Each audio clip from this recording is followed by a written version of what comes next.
हम देख पाते हैं डीमन डिफेंस फोर्स के 10th स्क्वाड रूम को। वहाँ पर यूकी मस्त जा रहा होता है, तभी वो 8 कमांडर को देखता है। वो उसे घूर रही होती है और यूकी बोलता है कि मैं आपकी क्या मदद कर सकता हूँ। तभी वो भाग जाती है और यूकी आगे ही जाने वाला होता है, तब वो देखता है कि वो दोबारा उसे घूर के देख रही है। यूकी मन में यही बोलता है कि मैं यहाँ से जितनी जल्दी हो सके निकल जाता हूँ। यूकी आगे बढ़ रहा होता है, तभी मिस याकुमो उसे खींच लेती है और बाहों में लपेट लेती है और बोलती है, प्यारे यूकी, मैं तुम्हारी एबिलिटी कब इस्तेमाल कर पाऊंगी। यूकी बहुत ज्यादा ही शर्मा जाता है और भागते हुए बोलता है, आप मिस क्योका से इसके बारे में पूछिएगा। वो बाथरूम से बाहर आता है, तब उसे मिस टेनका दिखती है और मिस टेनका उसे हाथ पकड़ के आगे ले जा रही होती है और बोलती है कि अकेले रहोगी तो खो जाओगे, मेरे साथ चलो। और यूकी भी उसके साथ चलने लगता है बच्चे की तरह। सारे कमांडर्स मीटिंग में आ जाता है और रीना बताती है कि मैडम रेन यामाशिरो यहाँ पर नहीं है, तो वो वीडियो कॉलिंग से आपसे बात करेंगे। और वीडियो कॉलिंग में रेन यामाशिरो आ जाती है और बोलती है, चलो आज की मीटिंग शुरू करते हैं। रेन यामाशिरो ये बता रही होती है कि कुछ औरतें लापता है जो कि सिटी ऑफ योकोहामा में रहती है। वो ये भी बताते हैं कि पुलिस ने जब फुटेज देखा था तो उसे ये मिला था, और वो जब फुटेज लगाती है तो वो डीमन गर्ल वहीं पर रहती है।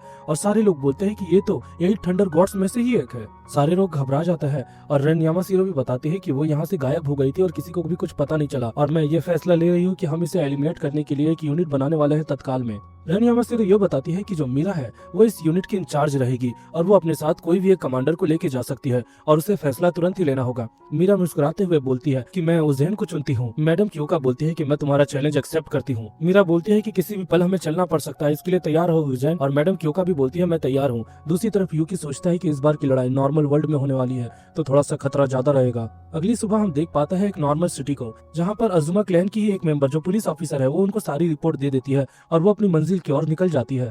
वो लोग जगह का मुआयना ले रहे होते हैं और यूकी इतने लंबे समय के बाद ह्यूमन वर्ल्ड में आके काफी खुश रहता है और नजारे का लुत्फ उठा रहा होता है। मैडम क्योका यूकी को एक कैंडी देती है और मीरा बोलती है कि मुझे भी एक कैंडी दो, हालांकि तुम हमेशा अपने पॉकेट में कैंडी शुरू से ही रखती आई हो। यूकी बोलता है, मैडम मीरा, आप मिस क्योका को कब से जानती है, क्या आप मुझे बता सकती है। मीरा बता रही होती है कि जब से मैंने डीमन डिफेंस फोर्स ज्वाइन किया है तब से मैं क्योका को जान रही हूँ। उससे पहले मैं ओकिनावा में एक याकुजा का काम करती थी और मुझे कोई नहीं हरा पाया था। मैं और क्योका दोनों सेम टाइम पे कमांडर के लिए प्रमोट हुए थे, लेकिन कुछ भी हो सुप्रीम कमांडर तो मैं ही बनूंगी। और दूसरी तरफ क्योका बोलती है अपने सपनों में, और उन दोनों की बहस दोबारा से शुरू हो जाती है। वो लोग एक बेहतरीन होटल में खाना खा रहे होता है। मीरा यूकी से बोलती है कि तुम्हें पता है मैं क्योका को नहीं चुनती, लेकिन मुझे पता है कि क्योका मेरे लिए सबसे ज्यादा सुटेबल पार्टनर है। भले ही हम एक दूसरे से हिट करते हो और सुप्रीम कमांडर के लिए काफी ज्यादा कंपटीशन रखते हो, लेकिन फिलहाल हमारी पहली प्रायोरिटी यही है कि हम लोगों को बचाएं। ये बात समझ आई तुम्हें। और यूकी बोलता है, यस मैम, सब समझ आ गया मुझे।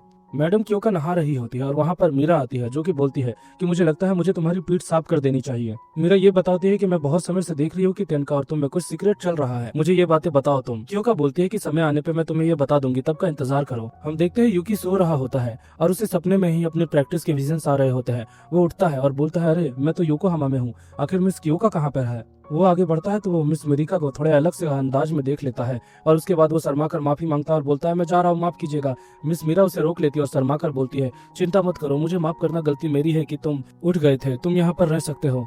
अगले दिन हम देखते हैं कि वो लोग इन्वेस्टिगेशन करने के लिए आगे बढ़ रहे होते हैं। उन्हें एक सुकिन दिखता है और वो सुकिन उन पर हमला करने वाला होता है, लेकिन मीरा और मिस क्योका उन दोनों से लड़ रही होती है और उस सुकिन की फील्डिंग सेट कर देती है। तभी हम देखते हैं कि मिस क्योका को भी चोट लग जाती है। दूसरी तरफ घबरा कर यूकी बोलता है कि आप ठीक तो है ना मिस क्योका। मिस क्योका बोलती है, चिंता मत करो, मुझे कुछ भी नहीं हुआ, फिलहाल हमें घायल सिविलियंस को सही करना होगा।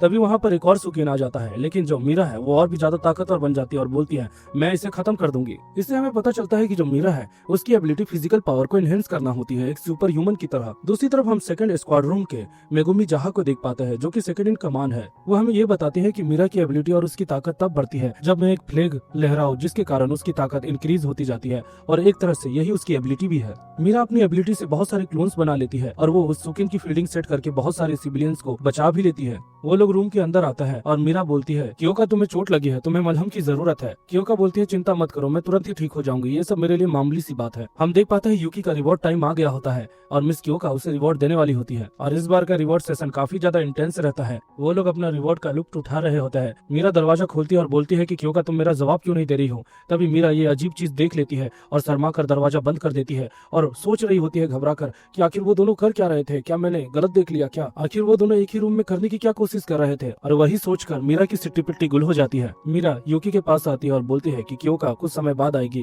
क्योंकि उसकी इंजरी हील हो रही है, लेकिन तुम मुझे एक बात बताओ, क्या तुम और क्योका डेट कर रहे हो। यूकी बोलता है, नहीं नहीं, ऐसा नहीं, आप गलत समझ रही हो।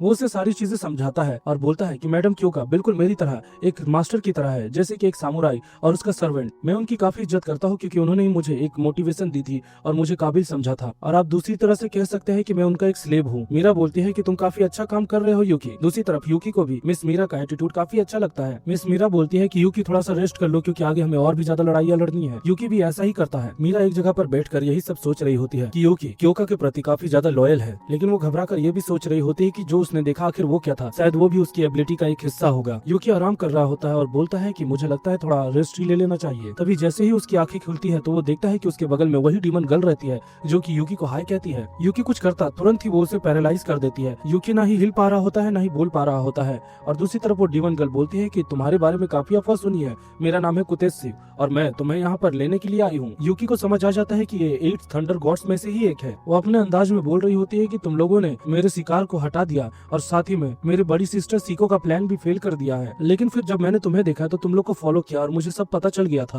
कुतेत्सु बोलती है वाकुरा यूकी, तुम बड़ी बहन सीको के फेवरेट हो और आज मैं तुम्हें किडनैप करने के लिए आई हूँ। वो तुरंत ही अपनी उंगली को मूव करती है और यूकी कंट्रोल में रहता है। शायद इसकी एबिलिटी यह है कि जब भी वो अपने चारे को पैरालाइज करती है तो वो उसकी बॉडी को कंट्रोल भी कर सकती है। कुतेत्सु बता रही होती है कि जानते हो यूकी, जब मैं अपना एक शिकार लेने के लिए गई थी तो मैंने देखा कि वो एक मेल के साथ दबदब कर रही थी और आज मैं भी वही करने की सोच रही हूँ। वो यूकी के पास जाती है और बोलती है कि चलो अब अपना एक्सपेरिमेंट शुरू करते हैं। और इसी के साथ दोस्तों हमारा एपिसोड खत्म होता है। मिलते हैं नेक्स्ट एपिसोड में।